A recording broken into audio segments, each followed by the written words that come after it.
So guys final answer की सभी की आ चुकी है। आप सबकी रिस्पॉन्स शीट और प्रोविजनल आंसर की आप सबके पास होगी। आई होप आपने डाउनलोड कर ली होगी। उसे डाउनलोड जरूर से कर लें, बाद में वो आपको कहीं नहीं मिलेगी। तो बहुत जरूरी है कि उसको डाउनलोड करके आप अपने पास रखें, उसी से आप अपने स्कोर को भी और बेहतर कर पाओगे। लेकिन फिलहाल आज हमारा टॉपिक ये है कि भाई हम कैसे पता करें कि हमारी जो परफॉर्मेंस है इस बार कैसी रही। अभी फाइनल आंसर की और रिजल्ट आने में टाइम है। यहाँ बहुत बच्चे कंफ्यूज्ड है कि हम अगले बार की तैयारी करना चालू कर दें या अभी अगर हमारा नेट जेआरएफ हो जाता है तो हम क्यों बेकार की मेहनत करें। तो बहुत बच्चे इस दुविधा में फंसे हैं। ये वीडियो देख के आपको बिल्कुल क्लियर हो जाएगा कि आपका जो रिजल्ट है वो कैसा जाने वाला है, क्या आपको और मेहनत करने की जरूरत है, और अगर है तो क्या पढ़ाई अभी से चालू कर दें, और अगर आपके बहुत अच्छा स्कोर आ गया है तो क्या आप पढ़ाई रोक दें क्योंकि आपका नेट जेआरएफ आ जाएगा। ठीक है, तो इसका ये जो दुविधा है ये पूरी की पूरी मैं सॉल्व कर दूंगा इस वीडियो में। बहुत ही शॉर्ट वीडियो होने वाला है। तो दो प्रकार के बच्चों को टारगेट करेगा। सबसे पहले जो इस कंफ्यूजन में है कि भाई जो मैंने पेपर दिया उसमें मेरा नेट क्वालिफाई होगा या नहीं होगा, क्योंकि हमारी टीम को भी बहुत पॉजिटिव मैसेज आ रहे हैं कि भाई मेरे पेपर 1 में इतने क्वेश्चन है, पेपर 2 में इतने हैं, टोटल इतने हैं, क्या होगा मेरा, क्या नेट हो जाएगा नहीं हो जाएगा। तो ये चीज आपको यहाँ से क्लियर हो जाएगी। उसके बाद जो दूसरे बच्चे हैं कि वो सोच रहे हैं भैया आगे पढ़ें या नहीं पढ़ें, ये अभी हो जाएगा, तो उनके लिए भी ये वीडियो है। ठीक है, तो ओवरऑल कट ऑफ कैसे पता करें, अपना स्कोर कैसे पता करें कि मेरा स्कोर अच्छा है या बुरा है, उसके बारे में हम बात करेंगे। तो प्लेलिस्ट मैंने ऑलरेडी बना करके आप सबको पढ़ाया, बहुत बच्चे नेट जेआरएफ कर रहे हैं। टेलीग्राम पे भी डेली टेस्ट सीरीज की प्रैक्टिस होती है, वो डेली ही होती रहती है, तो जरूर से ज्वाइन करें। और इसके अलावा जो है जैसे ही फाइनल आंसर की आएगी तो कोर्स और टेस्ट सीरीज अपडेट हो जाएगी और नए क्वेश्चंस जो है एडिट हो जाएंगे। ठीक है, तो सबसे पहले मैं डिस्क्लेमर दे दूं, ये कोई एस्ट्रोलॉजी वीडियो नहीं है या बिना बात के ही कि भाई देखो जून में कट ऑफ नीचे गई थी तो दिसंबर में कट ऑफ ऊपर जाएगी, फिर जून में कट ऑफ ऐसी हो जाएगी, इसके बारे में वीडियो नहीं है। प्रॉपर लॉजिकल और साइंटिफिक वीडियो है।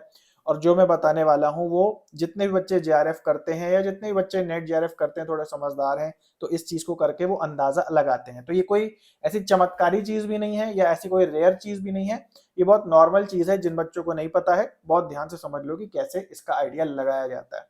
इसके लिए क्या क्या आपको समझना है, सबसे पहले आप रिस्पॉन्स की डाउनलोड करके रख लो, ये आपको बताएगी आपकी कमी कहाँ रह गई, आपने कहाँ अच्छा किया, उसके बारे में हम दूसरे वीडियो में बात करेंगे। लेकिन अभी भी रिस्पॉन्स की जरूरत है। और दूसरी चीज आपकी थोड़ी सी मैथ्स अच्छी होनी चाहिए परसेंटेज वगैरह निकालने के लिए। अगर नहीं भी अच्छी है तो मैंने कुछ चीजें बना दी हैं आप लोगों के लिए, उससे आपको पता लग जाएगा। ठीक है, तो हम क्या करने वाले हैं, आज हम पास्ट ट्रेंड की एनालिसिस करने वाले हैं।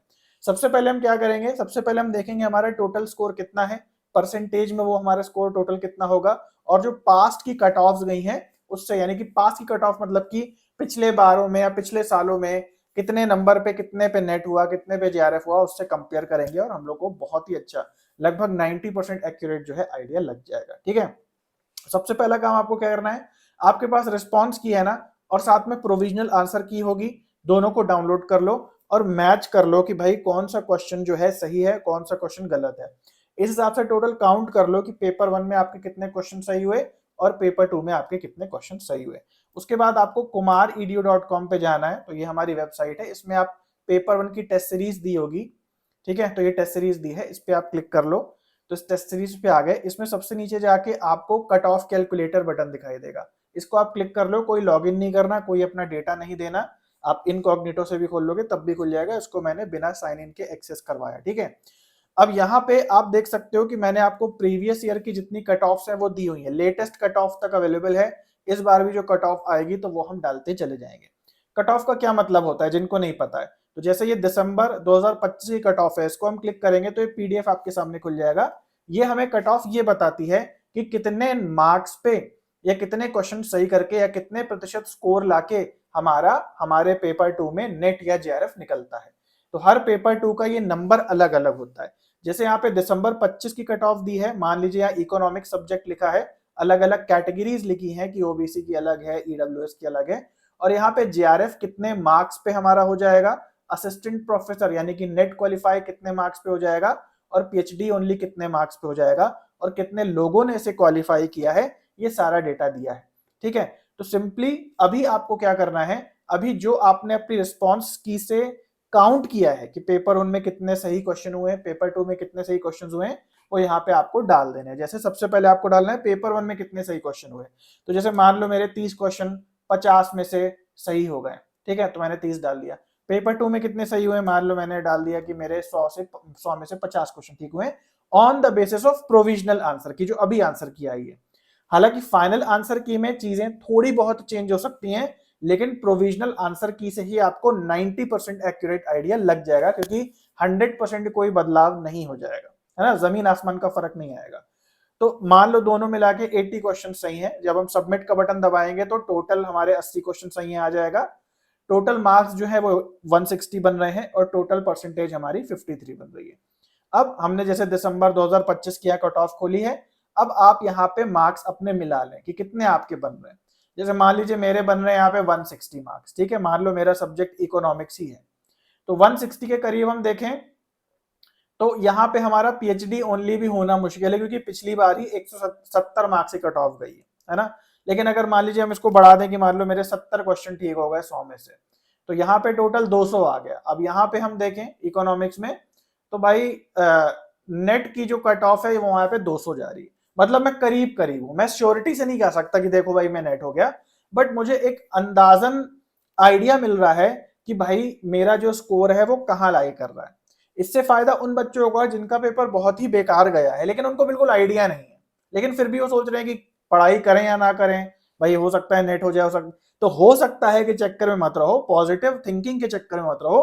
अपना जो ये चीज मैं दिखा रहा हूं, ये आप बेसिक मैथ्स अगर आपको आती है, मैंने पहले आपको बताया, तो आप ऐसे भी कर सकते हैं, लेकिन नहीं भी आती है तो आप अपने यहाँ पे काउंट करके क्वेश्चंस को डाल दें, तो उससे भी आपको आइडिया लग जाएगा, ठीक है।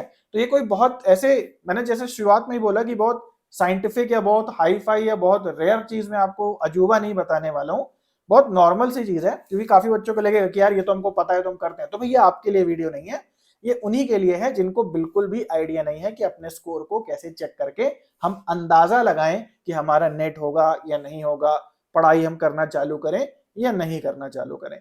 बाकी जब फाइनल आंसर की आएगी तो ऐसा हो सकता है कि कुछ 2-3 जो आपके क्वेश्चन हैं वो और सही हो जाए, है ना, जरूरी नहीं है, लेकिन ऐसा हो सकता है। बहुत लोग के सेम ही रहते हैं, फाइनल आंसर की में भी वही होता है, प्रोविजनल में भी वही होता है, लेकिन बहुत लोगों के आंसर्स बढ़ भी जाते हैं क्योंकि कुछ क्वेश्चंस को ऊपर नीचे किया जाता है, ठीक है।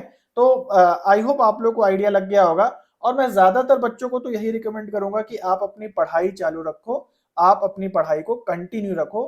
बिल्कुल भी ऐसा मत सोचो कि हाँ अब तो मेरे ऐसे एक्चुअली क्या होता है ना, जब पेपर हमारा खत्म हो जाता है तो हमारी एंग्जाइटी कम हो जाती है, हमको बहुत अच्छा फील होने लगता है, तो वो फीलिंग गुड वाली जो हमारे अंदर भावना आती है, उससे हमको लगता है यार हो जाएगा, यार शायद हो सकता है। बट नहीं भाई, ऐसे उस चक्कर में मत रहो, थोड़ा सा एनालिसिस करो, हिसाब जोड़ करना सीखो, और आइडिया लगा लो कि भैया बिल्कुल श्योर हो जाओ कि पढ़ना चालू कर दें या रुकें या ना रुकें, ठीक है ना।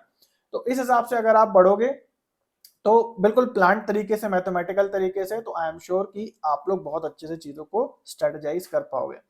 तो जैसे मैंने बोला, जो कोर्स है भाई, जब बहुत ही जल्द जब फाइनल आंसर की आएगी, प्रोविजनल के बेसिस पे नहीं, जब फाइनल आंसर की आएगी तो उसके हिसाब से नए क्वेश्चंस जो हैं वो डाल दिए जाएंगे, ठीक है। इसके अलावा डेमो वगैरह अगर आपको देखना है तो इस पे आप व्हाट्सएप पे चैट कर दो, तो जो भी वीडियोस हैं, ट्यूटोरियल्स हैं, टेस्ट सीरीज का डेमो है और कोर्स का डेमो है, वो आपको मिल जाएगा। तो चलिए गाइस, आज के लिए इतना था, मिलते हैं अगले वीडियो में, तब तक के लिए सभी को बाय और टेक केयर।